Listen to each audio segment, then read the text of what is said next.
Hi, welcome to Gamers Made Easy. My name is Lavinia and this is Peter. Today I'm very happy to teach you and give you tips on how to play Dune Imperium, designed by Paul Dennen and published by Dire Wolf. I love the Dune books by Frank Herbert and more recently Denis Villeneuve's gorgeous film. For me, Dune Imperium brings this vision together into a really cool game. I love how it's not that hard to learn, but complex to master. And there's this crazy tension and competition with other players from start to finish. If you enjoyed this video, consider subscribing, clicking the like button and the bell to get notified when I post new videos. It helps a lot.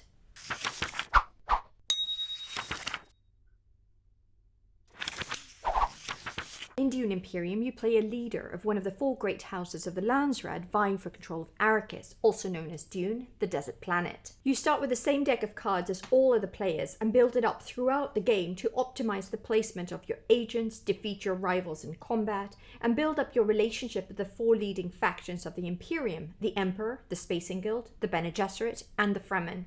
All along, you're acquiring more powerful cards to keep the spice flowing. The end of the game is triggered when a player reaches 10 points during the recall phase or at the end of the 10th round. The player with the most points at the end of the endgame wins the game.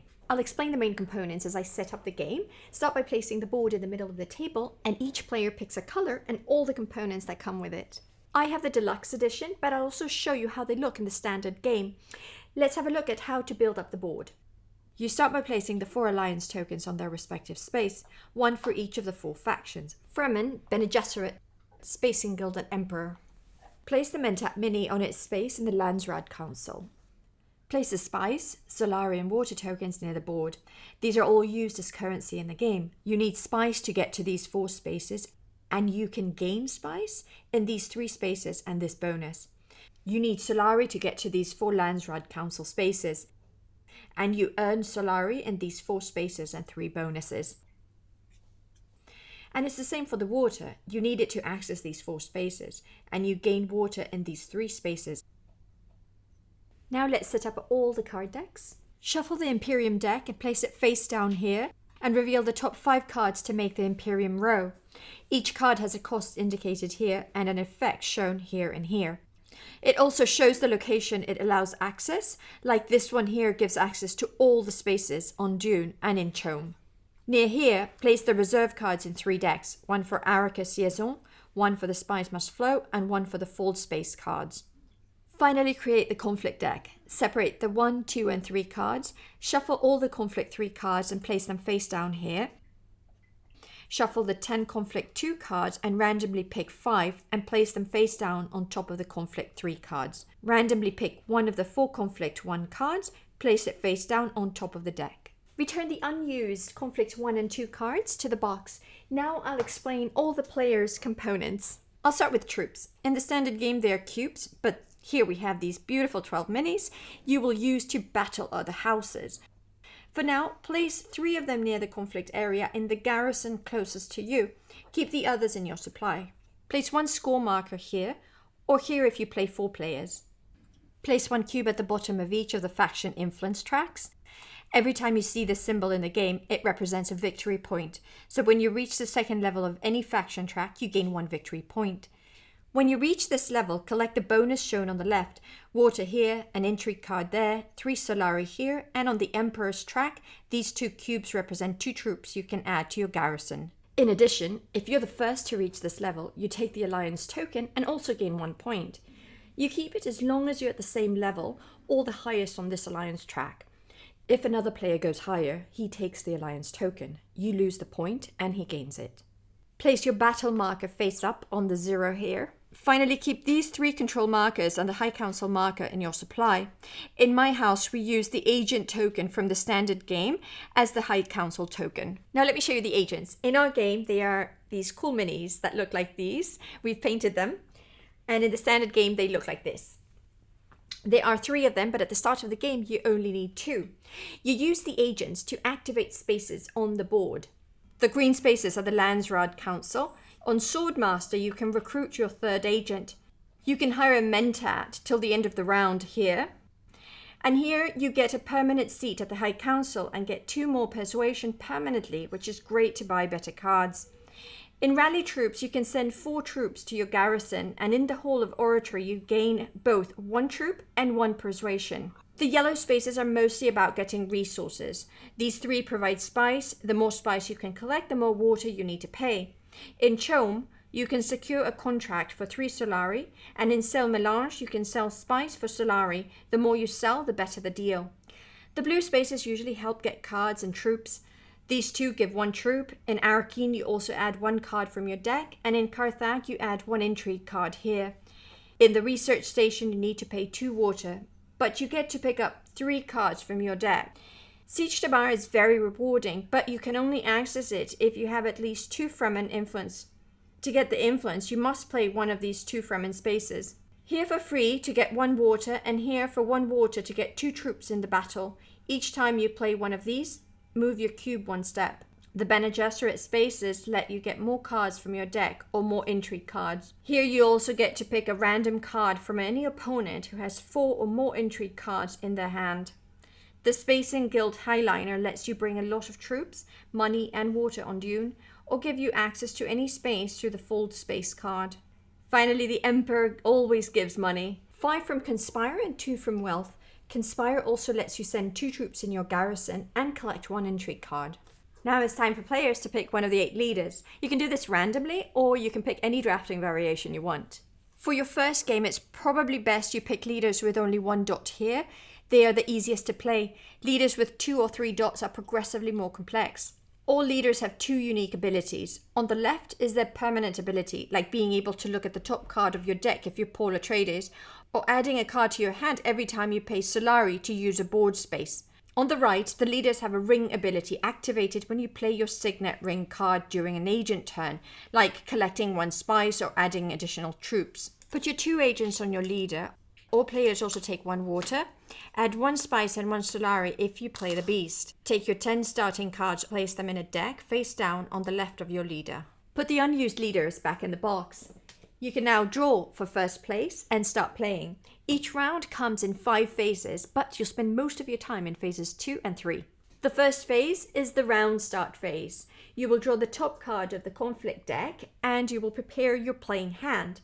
The conflict cards will show you the rewards you will fight for this round. All conflict cards have 3 levels of rewards.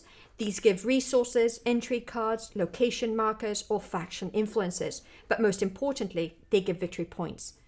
And 3 of the 4 level 3 conflict cards even give 2 victory points. The first phase is also the phase where you draw the top 5 cards of your deck into your playing hand. Let's have a look at these 10 starting cards. There are only 7 different cards, as these 3 are duplicates. During the agent phase, you use your cards to send agents to blue, yellow, or green locations as shown here. In addition, your signet ring activates your leader's ring power. And these 2 cards let you send your agent to the faction tracks. This one is a one-off and you trash it after you play it. These 2 can't be used during the agent phase, but you use them during your reveal turn where they give persuasion points you use to buy new cards.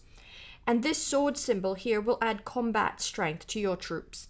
Now you have 5 cards in your hand and you can start the second phase, which is the player turns, starting with the agent turns. This is where each player in their turn will send 1 agent at a time to the board. You play 1 card from your hand, face up in front of you, to send one of your agents to an unoccupied space on the board. You can only send 1 agent at a time, so you need to match only 1 icon with 1 space, even if the card shows more spaces. You must pay the cost of the space immediately. If you place your agent on the Mentat space, you take the mini and place it on your leader. You can use it like any other agent this round, and no one can take it from you.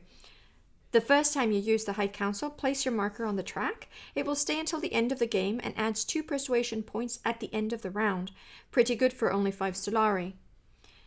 Here, you pay 8 to place your agent on Swordmaster and place a 3rd agent mini on your leader. Unlike the Mentat, you keep this agent until the end of the game. You can play Mentat many times during the game, but High Council and Swordmaster once per game. Also remember that you can resolve in any order the effects of a card or a space. Later in the game, you get cards that bring more powers, like gaining water, Solari, or spice, adding troops to your garrison, picking up a new intrigue card, or adding a card from your deck to your hand. With these you can trade water or spice, and with all these you can go up influence tracks. You can use these to trash cards from your hand, your discard pile, or your play area, never from your deck. You can trash those to gain an intrigue card. And finally, all these give special advantages clearly explained. If any of these is not clear, refer to the last page of the rulebook. One last thing to remember is that you are never forced to take the full effect of a board space or from the agent box of a card. Now, let's have a look at what happens when you send an agent to combat spaces. These are locations marked with a cross sword. That's all the locations on Dune, the 2 Fremen locations, and the Highliner Spacing Guild location here. From these, you may deploy up to 2 troops from your garrison to the conflict area. Note that if you have no troops in your garrison at that time, then you cannot deploy any troops to the conflict area.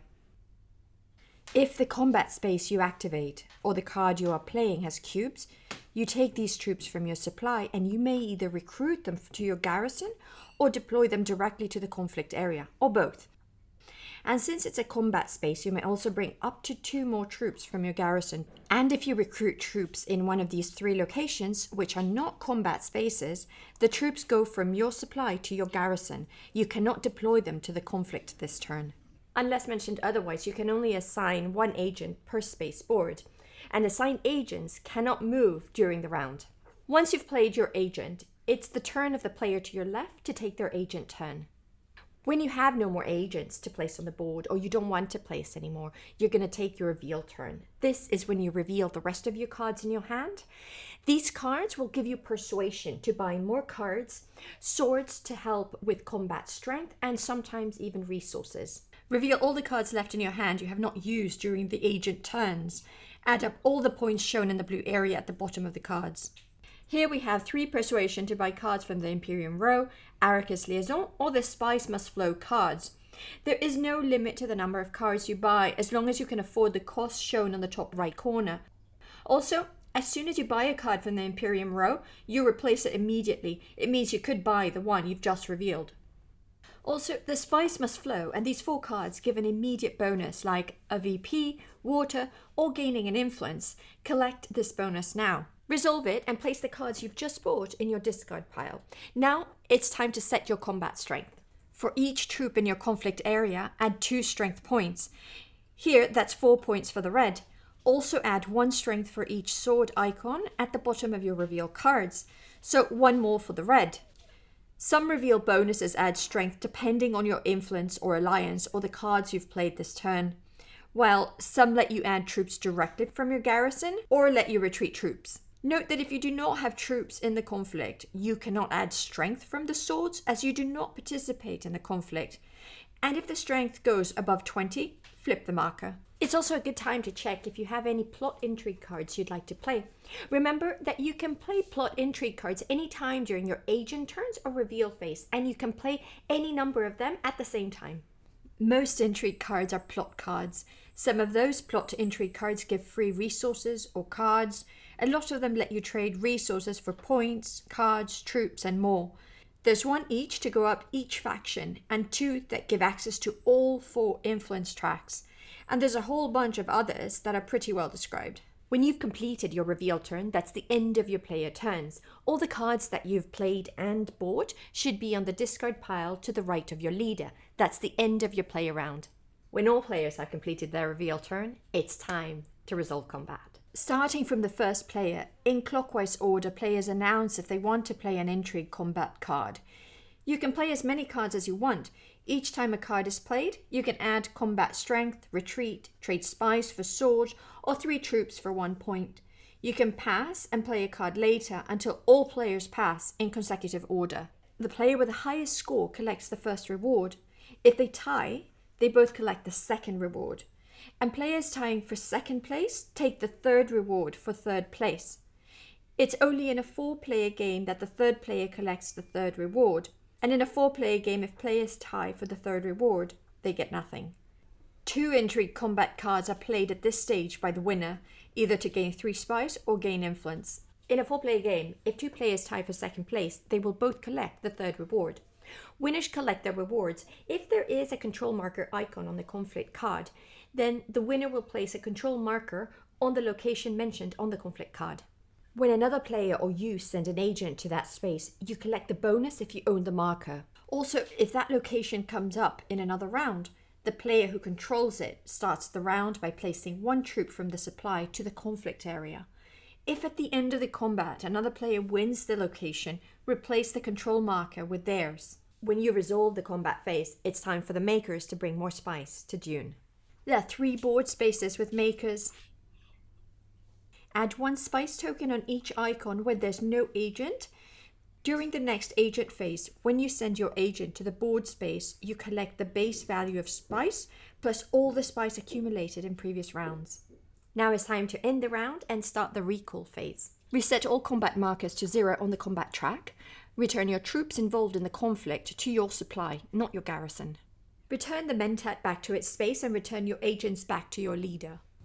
Reveal the top conflict card and draw 5 cards from your deck back to your hand. If you're running out of cards, shuffle your discard pile. Do this any time in the game when you need to draw new cards into your hand and you don't have enough cards in your deck. It's time for the new round unless a player is at 10 points during recall phase or there are no more conflict cards to draw for the next round. It triggers the endgame. All players resolve their endgame intrigue card if any. The player with the most points wins the game. In case of a tie, it will be the player with the most spice, then Solari, then water, who wins the tie. That's all the rules you need to play Dune Imperium. I prefer it at 3 or 4 players, but there are options to play it at 2 players or solo games. In these solo or 2-player variants, you use a third and neutral house, the House Hagal, with its own deck and its own rules. Check my other video on how to play these variants.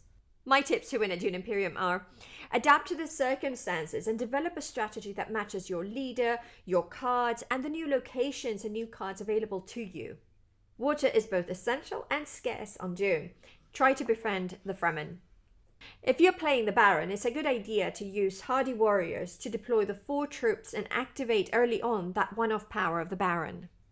While it seems obvious that getting a 3rd agent is a sure way to win, I have won many games with only 2 agents as it gives you more persuasion to buy more cards.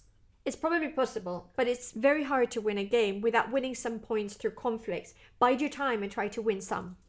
It's not immediately obvious how powerful Full Space is. It allows you to go anywhere on the board while giving you an extra card at the same time. The extra point you gain from the Spice Must Flow card can make a winner, especially if combined with the corner of the market at the end game. So that's how you play Dune Imperium. It's a fantastic game balancing deck building and worker placement beautifully that will keep you playing over and over. If you've enjoyed this video, please like and subscribe. And if you enjoyed my content, consider supporting me on Patreon. The link is right here. We'll make more games easy soon. Bye now.